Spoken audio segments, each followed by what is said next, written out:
Now, our next guest is one of the most recognisable child actors of the 90s. At the age of 5, she landed her first big role in Mrs. Doubtfire and went on to star in much-loved films such as Matilda and Miracle on 34th Street.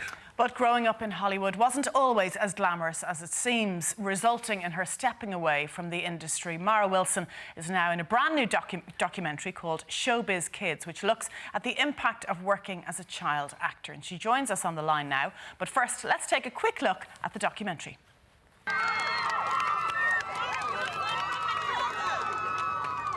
The best way I can describe it is, for a long time, to me, being recognized felt like the way it does when you're in a restaurant and they sing to you on your birthday. Just that, like, oh God, this is nice, but I don't feel comfortable with this, and oh, in front of everybody, and everybody's gonna know, and it's nice, but oh, okay. That's kind of how I felt about being recognized. And Mara Wilson joins us now on the line, live from Los Angeles. Mara, a very good morning to you. Good morning, Mara. Thank you. Good morning to you too. It's a little bit late there. We won't keep you up for too long, but we are quite fascinated by your career, Mara. So thank you for taking the time out to talk to us here on Ireland AM this morning. We've just seen a clip of the documentary. Tell us a little bit more about this, because this was a very important project for you, Mara, wasn't it? It was. I think there are a lot of misconceptions about child acting, and it was very important to me to tell my story and talk about what my experiences were, which in many ways were very pleasant. I had a good time as a child actor. I really did love acting, but there was a lot of things that went with it that were very difficult and would have been difficult for any child to deal with. So take us back to the beginning, Mara, when you first got into the business. You were at the grand old age of 5 years old. Yes. How did you start in the business? How did it come to you? You know, it was very common where I grew up. I grew up in basically a small town that is part of a bigger town, Los Angeles, in Burbank, California. And everybody had parents who worked for television studios. My father actually works on a morning news show. And we just kind of, I think my older brother had maybe done a commercial or two, and I saw what he did, and I was a very performative kid. I loved dancing and singing and telling stories. And so it just seemed like a natural fit for me. But that wasn't that unusual. I mean, it was the same as, you know, kids playing football or, you know, cricket or just games like that. It was just something that, strangely enough, a lot of children did. And I did. Incredibly, Mara, you're in a movie town, a movie industry, and of course lots of people are working in it. But how do you go from being in the odd random commercial to being cast as the main child star in Mrs. Doubtfire alongside Robin Williams and Sally Field? I mean, that's quite incredible. You know, it was pure luck. I don't think that I was, you know, especially more talented than anybody else. And I knew so many more child actors who were cuter than I was. I do think that I had a good ear for dialogue. And I was quite the eavesdropper. I had older brothers and I was always listening in on them. So I think that was probably it. And I also think that was really just a matter of chemistry. I think that everybody on the Mrs. Doubtfire set really felt like we felt like a family. So I think it was that, and then things kind of snowballed. I don't think my parents ever would have let me do it if they had known that I was going to become, you know, to the level of fame that I got to.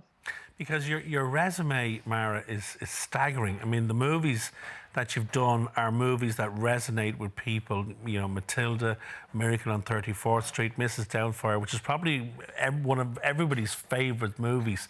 When you look back at the work that you've done, it must make you feel so proud that you're part of these beloved pieces of film history.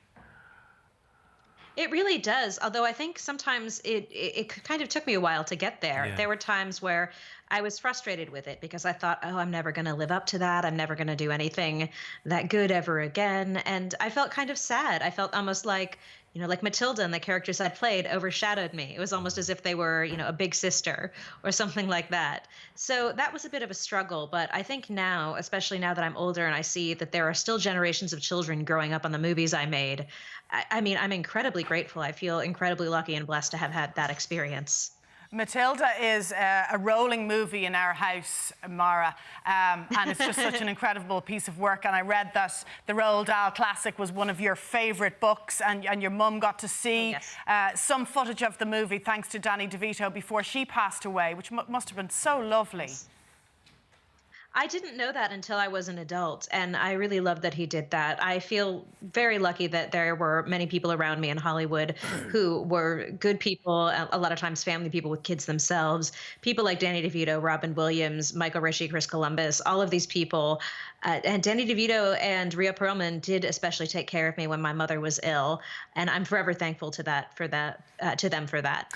Is that the key, Mara, to, not just surviving but existing and, in the business as a young child and even as a teenager, that you are surrounded by good people who are grounded and who will put their arms around you when you need it? Because speaking as an actor myself, I know it's not all glam. It's it's a tough Yes. way to make a living.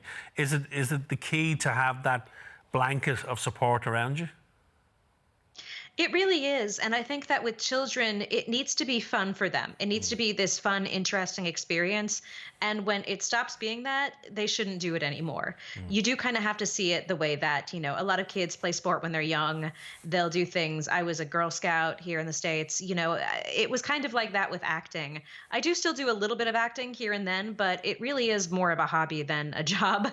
And mostly the acting I do is voiceover acting, which is fun because I can play anybody and anything. I'm not limited by how I look.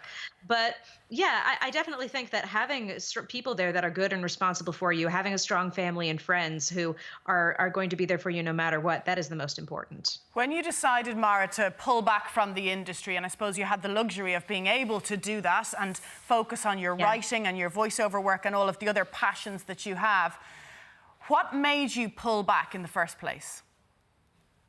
I think that I felt like I was better suited to other things at that age. I also think that I was a teenager and I wanted to know really who I was. I mean, how can you really know who you are when you've spent your whole childhood playing other people? I also got very interested in theater, and then I got very interested in the work that people do behind the scenes in theater. So I wanted to explore that, and I was feeling a little bit disappointed at acting. I was at an awkward age for it where they didn't really have a lot of good parts for my age. So my parents said, look, why don't you take time off, explore theater, explore the other things that you want to do, and find out what else you love. And I think that that's really important. I think the child actors that have stayed in the film industry, their successful careers, have learned that it's about more than just acting for them. And is writing a new, is that your new, is that how you find your most happy state? You've already released a book, but is writing what you see for yourself in the future in terms of screenplays, maybe? Writing for the theatre? Oh, yes. Yes, I would love to. I mean, I wrote plays. I had a play go up at the New York International Fringe Festival a few years back. That was really fun.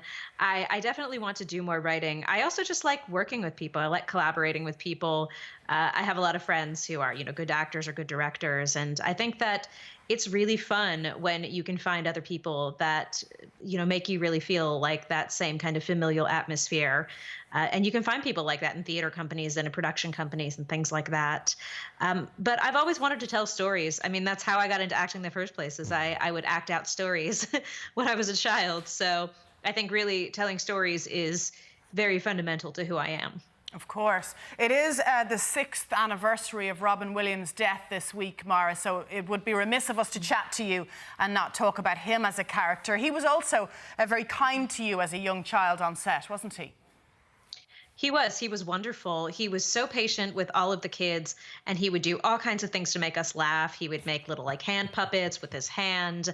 I remember we had the scene when we were all at the big dinner table in the restaurant. He had a purse that he was making bark like a dog. He'd make little hand puppets like this to talk. He would tell jokes with us, and he could be very shy with adults. My mom always said that when she talked to him, he looked at his shoes.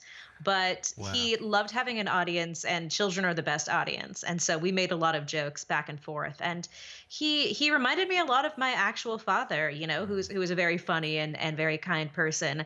And I consider myself very fortunate to have known him. It's one of the keys and one of the reasons that movie in particular works, because as you said it earlier on, the chemistry jumps off the screen. You guys clearly got along, liked and loved each other, because that just jumps off the screen. Yeah. Yeah, Lisa Jacob is still like my big sister. Wow. We text each other, "Hey sis," all the time. Well, that's lovely to hear. And we look forward to watching this documentary, Mara. Thanks so much for taking the time to chat to us this morning. And we'll let you get to bed now, Mara.